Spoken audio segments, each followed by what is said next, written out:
We're also excited to announce our next-gen drive unit, which is a big reduction in silicon carbide. It's half the factory space. Notably, there are 0 rare earth elements required. So, yeah. And we're also changing to a 48-volt low voltage architecture in the car. So, yeah, this is a big deal actually. So the cars have been operating with 12-volt batteries for basically about a century. So for the first time in, I think, over 100 years, we're actually going to change from a 12-volt voltage of, outside of the drivetrain to a 48-volt architecture. And to first approximation, that means we need only about a quarter as much copper for, in the car as would be needed for a 12-volt battery.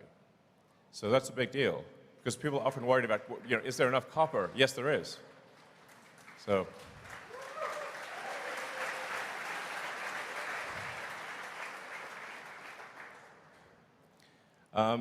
And FSD beta is growing hyper-exponentially. So that chart is going to look like a wall, basically. Just a question for those in the room: how many people have tried out FSD beta? Okay, great. So what do you think of the latest build? Right. So it's really getting to the point where it's, at least for me, when I drive around, it's several days between interventions. And I think we're getting to the point where there's really just one last piece of the system that needs to be a neural net, which is the planning and control function. And so we expect to have that last piece become a neural net, so it'll be end-to-end from video in to control out as a neural net. And yeah, so the thing to appreciate is it's not that full self-driving will be as good as a person. It will be much, much better, like a lot. Like over time, 10 times more, 10 times safer than a person. It's not even going to be a contest, frankly. So this is a really big deal. And I think some people realize it. I think you guys probably realize it. But being able to do a software update and have several million cars suddenly go from manual driving to autonomous, I think will be the single biggest asset value increase in history. So.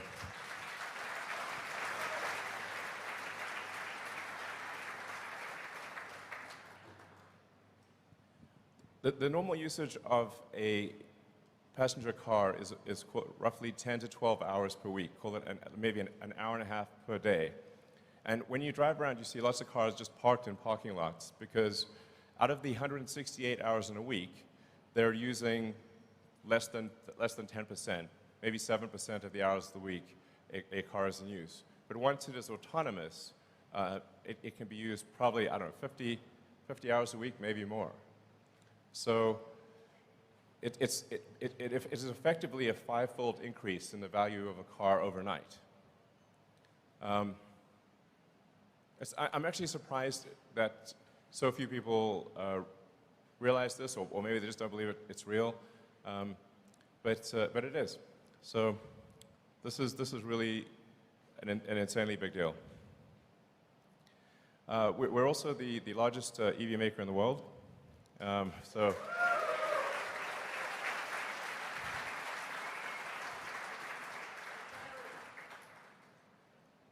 yeah, and I think that will continue. And while at the same time being the highest margin of any car maker in the world.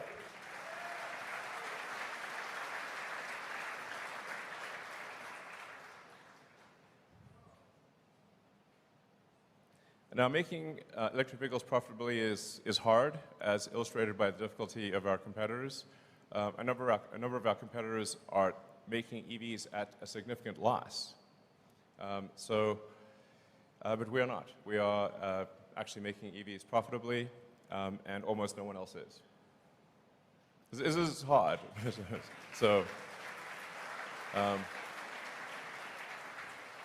And I'd say for this, it's a massive credit to the Tesla team for, I can't tell you how hard manufacturing is. Like, you've probably heard me say that prototypes are easy, manufacturing is hard. And then manufacturing at scale with positive cash flow is excruciating. It's mega pain. But the Tesla team has done it. So.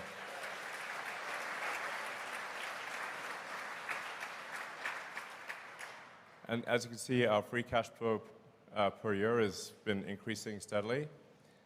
So, you know, we're making good progress.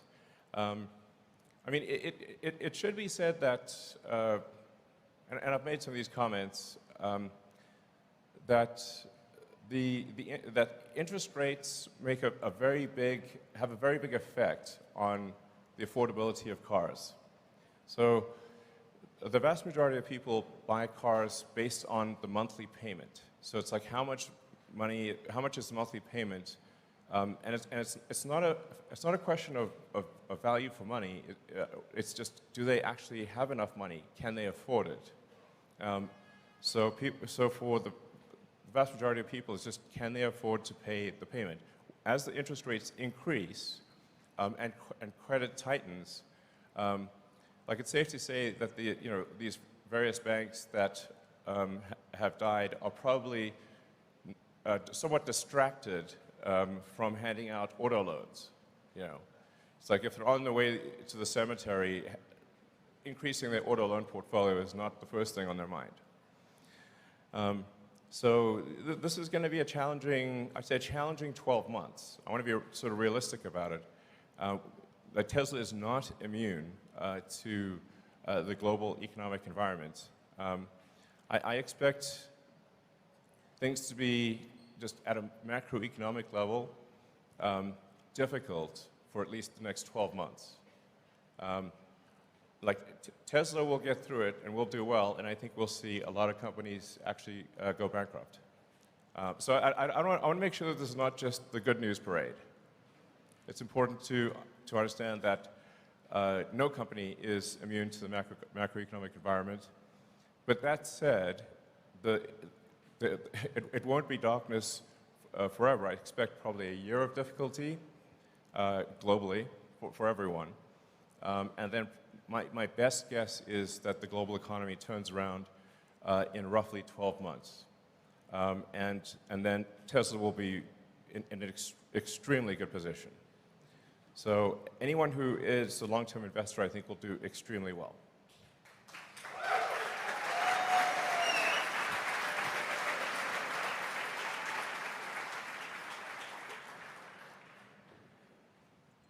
And here I want to give a big shout out to the Tesla internal software team.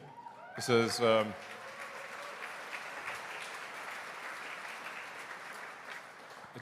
it's actually a really big deal that Tesla has such a powerful internal software team.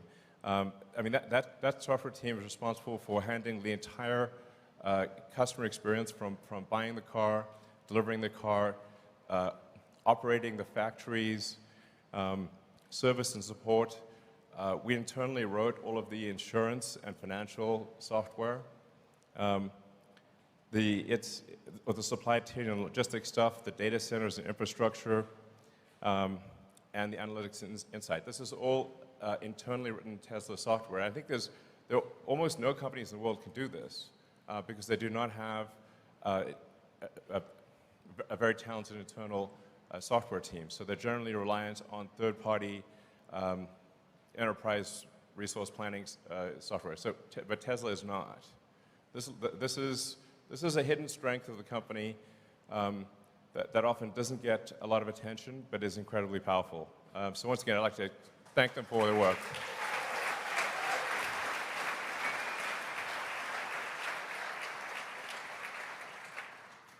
And as predicted, we are highly confident that Model Y will be the #1 best-selling car on Earth this year.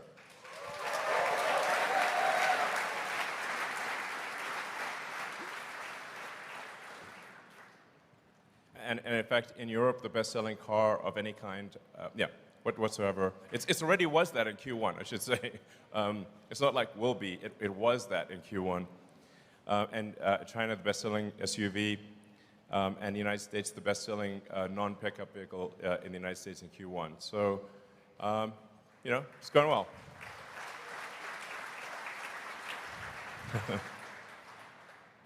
I don't know if this is like the optimal picture, but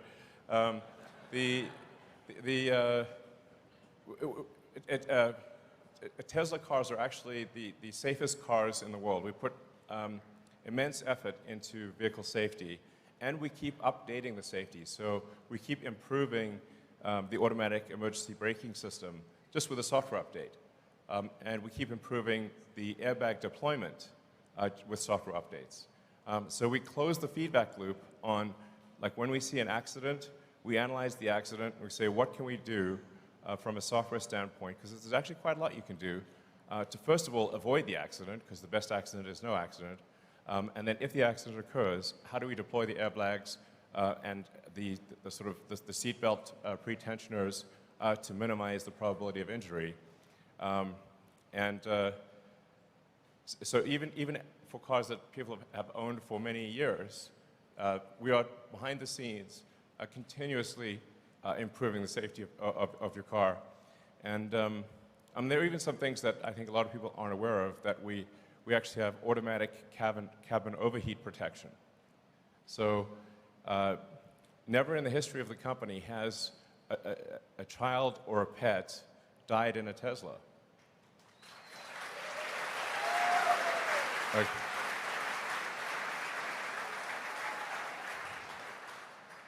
so it's one of those like little known features, but because we have a large battery and we're monitoring things all the time, we can make sure that the cabin temperature never gets to lethal levels, and I think that's a big deal. So, oh yeah. So and then while lots of cars will say they've got like 5 stars or whatever, there's nuance to that. When we did the European NCAP sort of active safety tests, we got the highest scores that they've ever seen. So, yeah.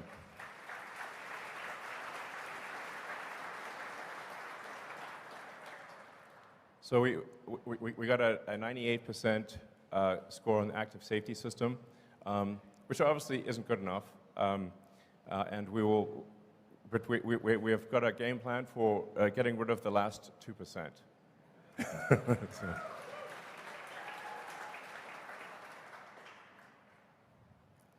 And then it's worth noting things like the total cost of ownership of a Model 3 is now comparable to that of a Toyota Corolla. So.